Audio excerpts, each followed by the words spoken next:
mulia Ibu Nyai ini, ia berbaik hati membagikan susu dengan ukuran gelas plastik kecil kepada santri-santrinya. Tapi untuk mendapatkan seteguk susu itu, para santri harus dengan tabah jalan jongkok. Oh, mungkin lagi olahraga kali ya. Walau kelihatannya agak mirip anak-anak yang lagi digembleng sama Satpol PP sih. Udah kayak Raya, dikasih banyak amplop. Pekerjaan mengurus rumah yang harusnya dikerjain oleh asisten rumah tangga dialihkan dong ke santri dan santriwati. Trans 7, media TV yang terkenal nih oleh berbagai jangkauan kalangan. Dari dulu hingga sekarang pasti orang tuh tahu. Ya tahu juga sih karena sempat viral kemarin. Tentang apa sih? Tentang sebuah konten atau segmen yang memuat gambaran tentang kehidupan di pesantren. Tapi penyajiannya dianggap tidak akurat nih, cenderung melecehkan dan tidak sensitif terhadap budaya di pesantren.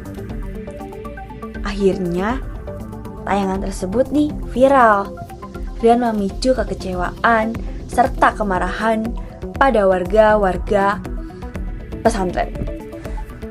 Awalnya warga pesantren pun menyampaikan protes ini karena merasa bahwa konten yang ditayangkan oleh Trans 7 menggambarkan kehidupan di pesantren secara tidak tepat yang membuat mereka marah. Ini juga bukan soal tersinggung, tapi juga soal martabat, identitas, dan representasi komunitas mereka di ruang publik. Dari pihak Trans 7-nya juga sih udah menyampaikan permohonan minta maaf yang disampaikan di berbagai media sosial resmi mereka. Bahkan telah membuat tayangan permintaan maaf yang ditayangkan melalui siaran TV. Tapi yang paling kaget sih, jujur, Trans 7 justru mengambil langkah yang kontroversial, yaitu memecatkan beberapa karyawan yang berhubungan nih dalam memproduksi tayangan tersebut.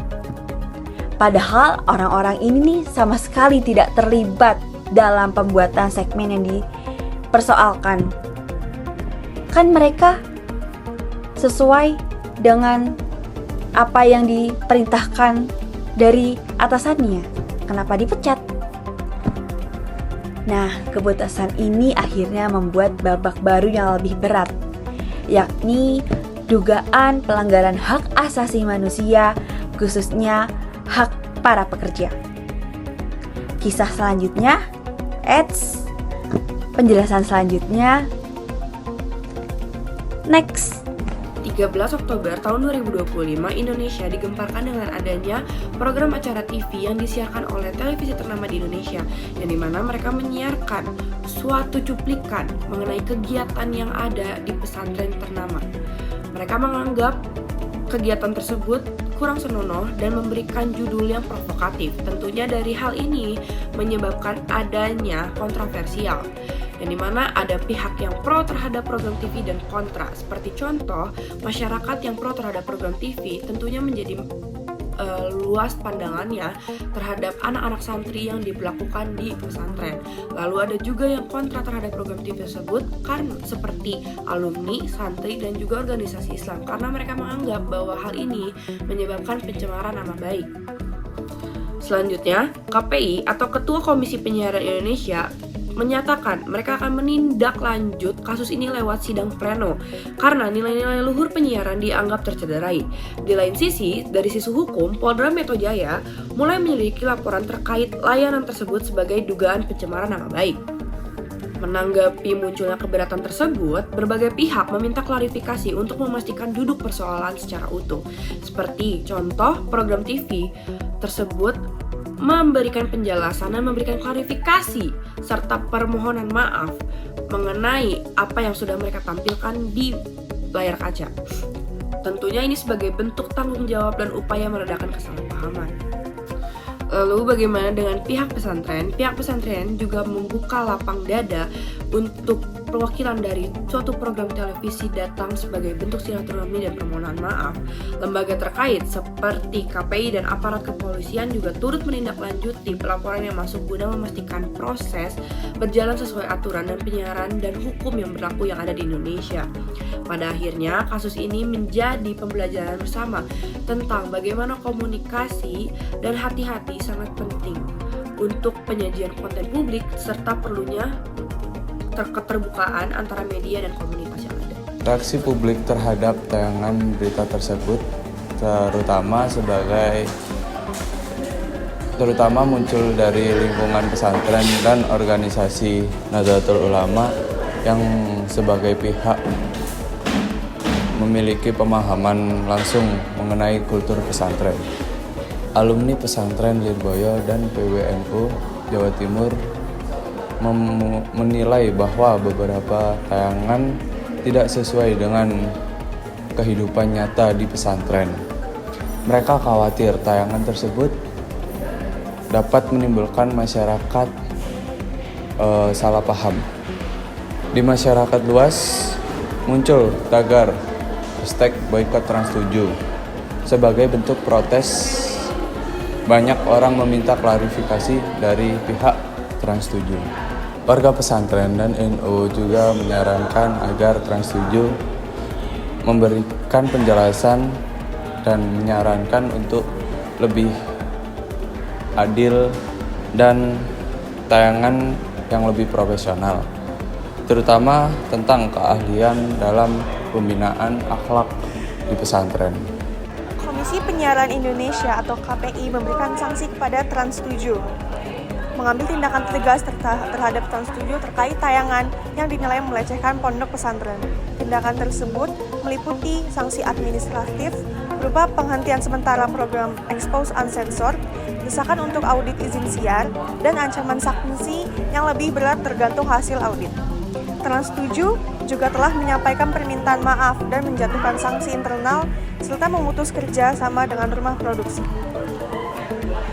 DPR juga memberi respons. Wakil Ketua DPR RI, Syucun Ahmad Syamsurijal mengapresiasi langkah KPI dalam menangani masalah ini dengan menjatuhkan sanksi penghentian sementara program tersebut. DPR mendesak Komisi Penyiaran Indonesia dan Kementerian Komunikasi dan Digital untuk bersama-sama melakukan audit dan evaluasi izin hak siar Trans7. DPR menegaskan bahwa tindakan tegas akan diberikan untuk mencegah terulangnya kasus serupa di masa mendatang. Trans7 telah menyampaikan permintaan maaf secara terbuka kepada seluruh keluarga besar pondok pesantren di Indonesia atas penayangan program tersebut. Pihak Trans7 juga telah memutus kerjasama dengan rumah produksi yang membuat konten tersebut. Terdapat tuntutan agar Trans7 menarik seluruh konten yang mengandung unsur pelecehan terhadap pesantren dari berbagai kanal digital mereka. Kasus ini menunjukkan bahwa dalam etika jurnalistik, kelalaian dapat terjadi pada tahap penyuntingan dan framing, terutama ketika media tidak cukup sensitif terhadap isu keagamaan. Pengakuan kesalahan dan permintaan maaf Trans7 dapat menegaskan bahwa adanya kekurangan dalam proses editorial mereka. Situasi ini juga menyoroti ketegangan antara kebebasan berekspresi dan tanggung jawab sosial. Pada isu agama, media dituntut untuk menjaga akurasi, kehati-hatian, serta mempertimbangkan dampak konten terhadap kelompok yang direpresentasikan. Selain itu, kasus ini menegaskan pentingnya literasi media. Media perlu memahami representasi komunitas keagamaan secara tepat. Sementara masyarakat diharapkan mampu menilai konten secara kritis agar tidak terjebak pada stereotip atau misinformasi. Adapun dampak sosial dari kejadian tersebut. Yang pertama, dampak sosial bagi masyarakat. Dampaknya itu bisa terlihat dengan nyata bahwa masyarakat sudah menganggap bahwa pesantren bukanlah lagi sarana pendidikan yang baik dan benar untuk peserta didik. Karena mereka menganggap bahwa budaya yang diturunkan oleh pesantren tersebut sudah tidak efektif lagi di masyarakat. Yang kedua, pesantren merasa bahwa media massa terlalu ikut campur dan tidak tahu menahu tentang apa yang sebenarnya terjadi di dalam pesantren. Dan juga mereka merasa bahwa Trans7 terlalu ikut campur dalam urusan mereka dan urusan peserta didik di pesantren. Adapun permintaan maaf yang disampaikan secara langsung oleh pihak Trans 7 secara langsung kepada pihak pesantren Lirboyo pasca adanya kritik atas segmen Expose Unsensor. Dalam pertemuan tersebut, Trans 7 mengatakan bahwa adanya kesalahan narasi serta mengambil tindak lanjut berupa pemberhentian kontrak dengan produksi yang membuat segmen tersebut.